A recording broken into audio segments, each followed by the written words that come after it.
Bonjour à tous et bienvenue à ce nouveau topo sur l'association des généralistes dermoscopistes français. C'est la deuxième partie de la stratégie en deux temps.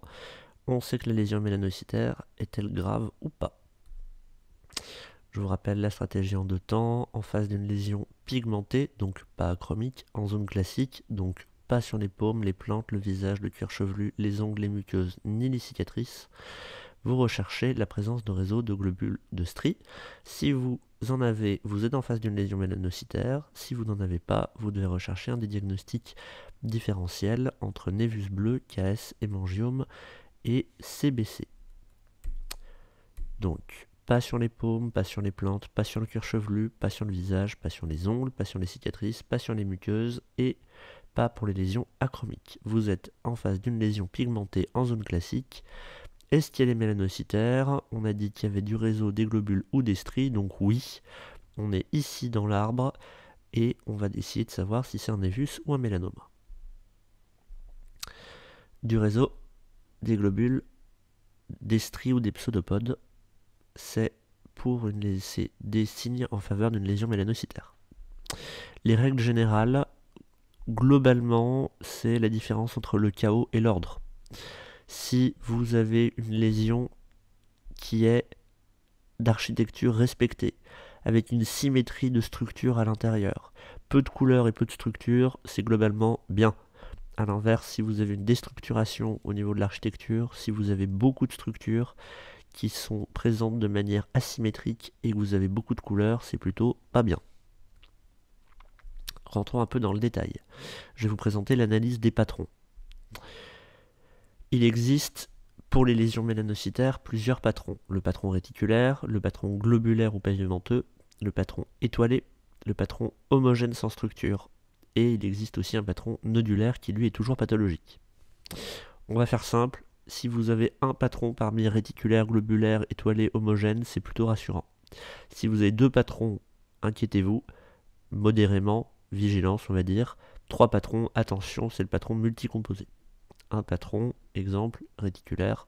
Deux patrons, exemple, réticulaire et globulaire.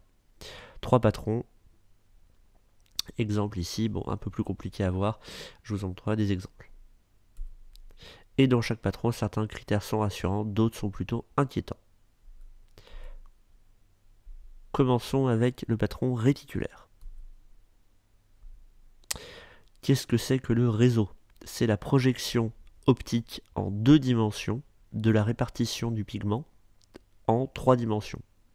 Vous avez les papilles dermiques dans lesquelles sont à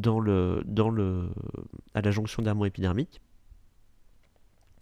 Vous avez du pigment qui va être présent de manière plus importante entre les papilles dermiques et moins important au-dessus des papilles dermiques puisque la hauteur est moins importante, puisque c'est au-dessus. Donc si vous regardez ça de dessus, si vous avez moins de pigment, ça apparaîtra plus clair, donc le dessus des papilles apparaîtra plus clair, et entre les papilles, ça apparaîtra plus foncé, et ça donne un aspect de réseau. Le réseau peut être normal ou anormal. Dermoscopiquement, ça donne une réticulation en nid d'abeille, qui peut être brun, clair, foncé, jusqu'à noir. Quels sont les éléments rassurants dans un réseau? Plus la couleur est homogène, plus c'est rassurant. Plus l'épaisseur des mailles et l'épaisseur du réseau est homogène, plus c'est rassurant. Plus il s'arrête de manière progressive sur les bords, plus c'est rassurant. Et plus il est stable dans le temps, plus c'est rassurant. A l'inverse, si les couleurs sont irrégulières, si l'épaisseur est irrégulière, s'il y a plusieurs types de réseaux dans une même lésion, si les tailles et les entremailles les tailles de mailles et d'entremailles sont différents, c'est plutôt inquiétant. Si ça s'arrête de manière brutale en périphérie, c'est plutôt inquiétant. Et si c'est présent de manière non circonférentielle, c'est-à-dire vraiment avec un renfort d'un côté et pas du tout des autres, c'est plutôt inquiétant aussi. Il existe des éléments complètement différents, l'intensité de la couleur dépend uniquement du phototype, et s'il y a des trous, ça peut être des orifices pilaires.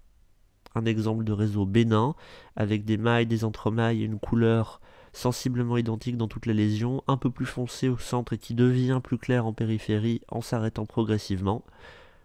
Et à l'inverse, un réseau atypique avec un réseau normal par exemple complètement à gauche dans la lésion à 9 heures et un réseau anormal à midi dans la lésion avec des mailles, des entremailles beaucoup plus épaisses, de taille et d'épaisseur différentes et de couleurs différentes et qui s'arrêtent brutalement sur les bords.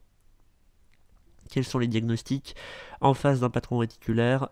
C'est soit un névus, soit un mélanome. Et si vous êtes trompé et que c'était pas vraiment du réseau, on l'a vu dans le cours précédent, ça peut être un dermatofibrome, un mamelon surnuméraire, une KS. Mais globalement, le vrai réseau, c'est soit un névus, soit un mélanome. Passons au patron globulaire et pavimenteux.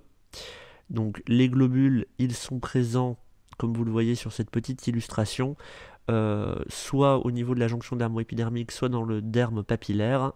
Ce sont des tecs de mélanocytes qui sont présents et qui donc du coup sont des espèces de petits globules parce que ce sont des endroits où les mélanocytes sont regroupés. Les points noirs ne sont pas la même chose d'un point de vue histologique, mais c'est exactement les mêmes critères de gravité dermoscopique, on les comptera donc ensemble. Dermoscopiquement, ce sont des formations qui sont arrondies, brunes et agrégées. C'est pour ça qu'on appelle ça des globules bruns agrégés. Parfois, en vieillissant, les globules peuvent devenir un peu plus quadrangulaires et ça devient le patron pavimenteux. C'est juste l'évolution dans le temps en fait de ces globules. Un exemple normal, un exemple pas normal. Les éléments rassurants, c'est quand on a une disposition régulière, souvent les plus gros et les plus sombres sont au centre, une disposition qui va être symétrique en périphérie.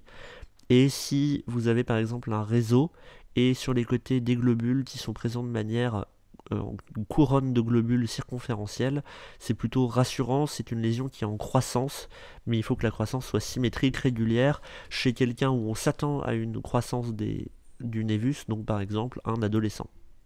A l'inverse, si la répartition des globules est inhomogène, surtout si c'est en périphérie et de manière asymétrique, et si vous avez une croissance mais qui est asymétrique que sur un bord par exemple, bah, c'est quelque chose qui est plutôt inquiétant. À noter que si vous avez même une jolie croissance symétrique mais à un moment où vous vous y attendez pas, par exemple à quelqu'un de 70 ou 80 ans, c'est pas du tout habituel d'avoir un névus qui grandit à cette époque-là, alors c'est inquiétant aussi mais c'est beaucoup plus rare finalement. Globalement, gardez en tête que si les globules sont symétriques, réguliers avec les plus gros au centre, ou alors une belle couronne symétrique, c'est plutôt rassurant, surtout chez l'enfant et l'adolescent. Et si vous avez une répartition inhomogène, irrégulière, surtout en périphérie, avec une croissance asymétrique, c'est plutôt inquiétant. La taille des globules n'est pas vraiment, je vous ai dit, c'est la plupart du temps les plus gros au centre, mais c'est pas vraiment un sujet. Voilà un exemple normal de globules, voilà un exemple anormal de globules avec du réseau et des globules qui sont surtout de manière asymétrique entre 1 et 3 heures dans cette lésion, c'est pas habituel du tout. Les diagnostics pour les lésions mélanocytaires, c'est soit un névus, soit un mélanome, et si on s'est trompé, je vous l'avais dit dans le cours d'avant, les globules bleu-gris des basos peuvent être pris pour des globules, mais ce n'en sont pas, ce sont des nids ovoïdes. Dans le carcinome basocellulaire, c'est pas la même chose. Donc normalement, vous avez un patron globulaire, c'est soit un névus, soit un mélanome. Le patron étoilé, c'est l'extension périphérique des tecs qu'on vient de voir hein, dans la diapo précédente à la jonction dermo-épidermique. Ça donne quoi? Ça donne un aspect en périphérie, soit de stries, soit de pseudopodes, c'est des stries avec un renflement périphérique, un peu comme une raquette de tennis. Quels sont les éléments qui sont rassurants? C'est si c'est symétrique chez un enfant de moins de 12 ans sur une lésion plane, sans désordre architectural, sans ulcération, sur une lésion de moins d'1 centimètre et qui ne grandit pas vite. Et à l'inverse, si vous avez une lésion où les stries où les pseudopodes sont présents de manière asymétrique chez quelqu'un de plus de 12 ans, sur une lésion en relief, avec un désordre architectural, avec une ulcération sur une lésion de plus d'1 centimètre ou à croissance rapide, alors c'est plutôt inquiétant. Quels sont les diagnostics? Globalement, c'est soit des névus de Spitz, donc ils sont un type de névus particulier, soit des tumeurs spitzoïdes ambiguës, soit le mélanome de Spitz. Un exemple bien normal, on va dire, de névus de Spitz, avec une lésion qui fait moins d'1 centimètre chez quelqu'un de moins de 12 ans, qui est bien symétrique sur une lésion plane, sans désordre architectural, sans ulcération, et qui ne grandit pas vraiment vite. À l'inverse, une lésion atypique, puisqu'elle est asymétrique, c'était un adolescent de plus de 12 ans, la lésion de là n'était pas nodulaire, il y avait un désordre architectural, elle faisait plus d'1 centimètre. Globalement, vous n'avez le droit de laisser un patron étoilé que si c'est, on a dit, symétrique, moins de 12 ans, que c'est non nodulaire, et que c'est bien un patron, ce qu'on appelle starburst pattern, c'est-à-dire une explosion d'étoiles finalement étoilée, et du coup qui n'évolue pas trop dans le temps. Si vous avez un seul de ces critères qui manque, il faut enlever une lésion dans laquelle on a des stries ou des pseudopodes. C'est un cas un peu particulier par rapport au cas que nous avons vu dans le réseau et le globule. Là vraiment, si vous avez des stries, il faut que ça respecte tous ces critères pour pouvoir laisser la lésion en place. Pourquoi? Tout simplement parce que comme vous le voyez sur cette petite iconographie, quand vous avez un patron starburst, donc même un joli patron étoilé, avant 12 ans c'est toujours un névus, après 12 ans ça devient un mélanome, même avec un aspect tout à fait bénin, et c'est pour ça qu'il existe ce cutoff de 12 ans. Passons maintenant au patron homogène. Je vous le rappelle, on l'a déjà vu dans un cours, c'est la présence d'une lésion où il n'y a pas de structure, pas de strie, pas de globule, pas de réseau. C'est un patron qui est la plupart du temps monochrome, d'une couleur à peu près bleue avec des bords flous. Pourquoi? Parce que le pigment est présent en profondeur, donc il apparaît bleu et avec des bords flous. Il existe une symétrie et une architecture qui est ordonnée. Parfois ça peut être un peu inhomogène en lumière polarisée, il faut passer donc en lumière non polarisée pour bien retrouver ce patron homogène et sans structure. Il existe des éléments rassurants, c'est si la lésion est ancienne, elle est symétrique, il n'y a pas de désordre, pas d'évolution ou alors vraiment très lente, qu'il n'y a pas d'antécédent de mélanome, qu'elle fait moins d'1 centimètre et qu'elle grandit pas vite. Quels sont les diagnostics pouvant donner un patron homogène?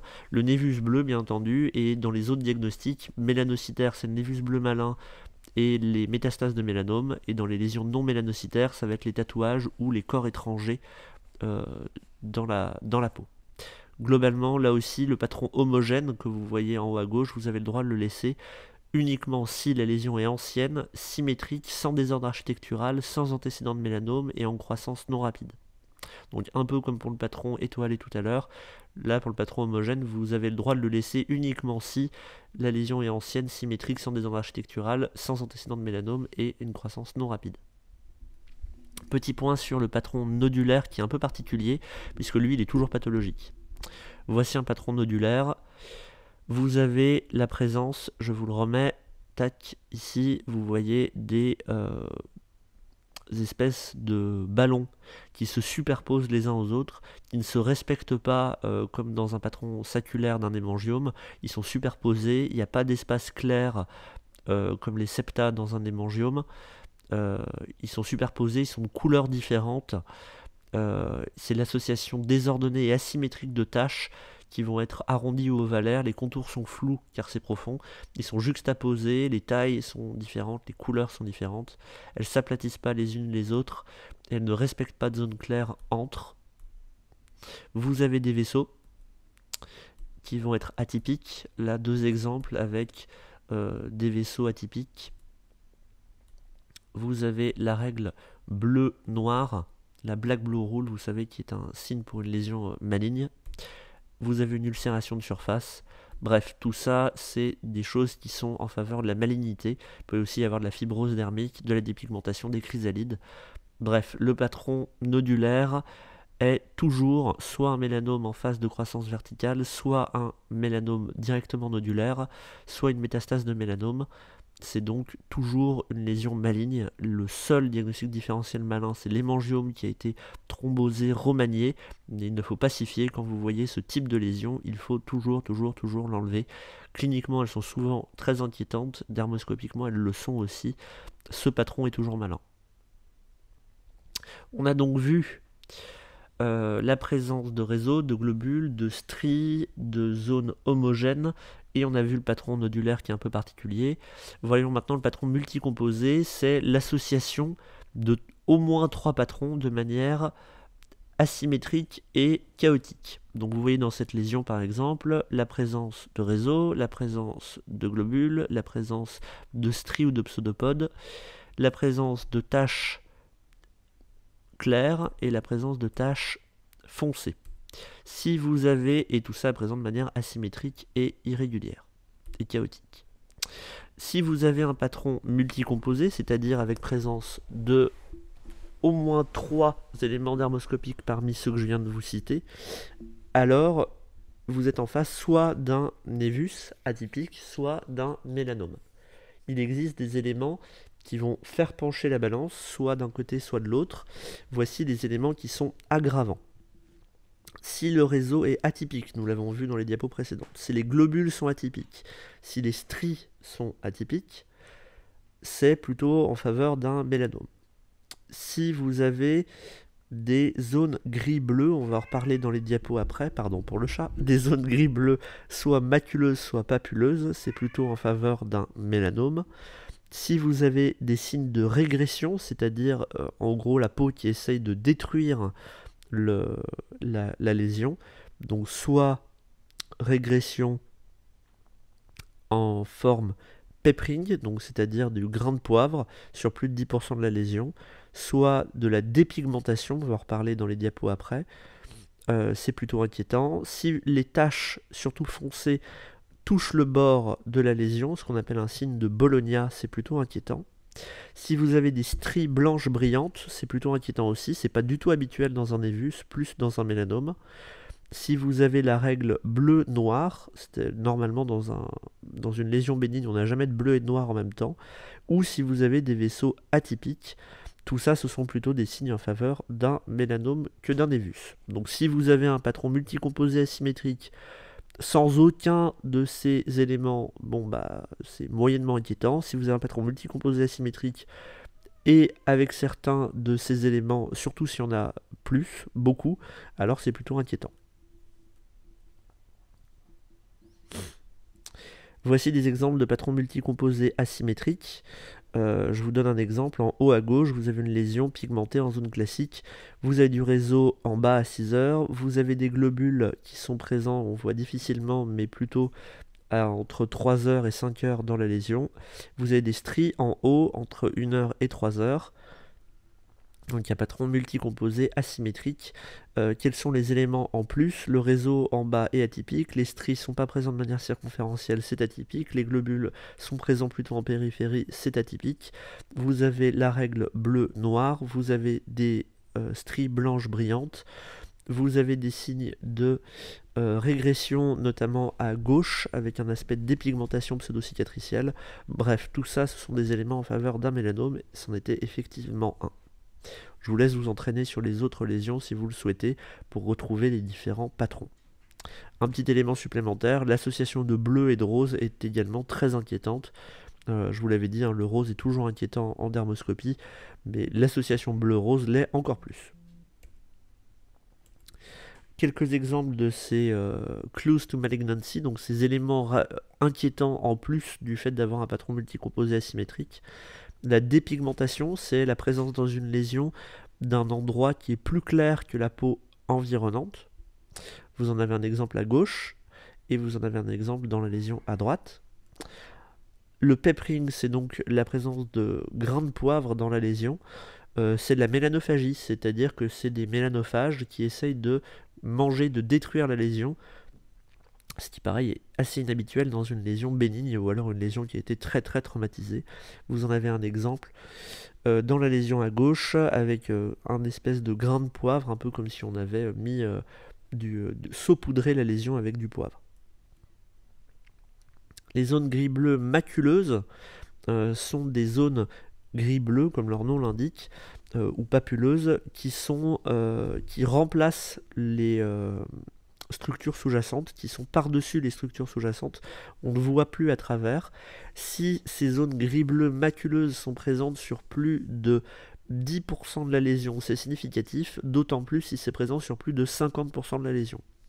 Moins de 10%, on ne tient pas en compte. Plus de 50%, il faut une exérèse. Entre 10 et 50, ça dépend s'il y a la présence d'autres signes ou pas. Enfin, vous avez aussi des lignes blanches brillantes ou des chrysalides. Là, ce n'est pas des exemples de mélanome à chaque fois, mais c'est pour vous illustrer. Soit c'est sous forme de lignes qui peuvent être parallèles ou perpendiculaires les unes aux autres, parfois sous forme plus de petits nuages. En tout cas, toutes ces lignes blanches brillantes sont bien mieux visualisées en lumière polarisée qu'en lumière non polarisée. C'est pour ça qu'il est important d'avoir un dispositif qui a les deux modes. Les messages importants. En face d'une lésion pigmentée en zone classique avec du réseau des globules ou des stries, vous comptez le nombre de patrons. Si vous avez que du réseau, que du globule, que des stries, c'est plutôt rassurant.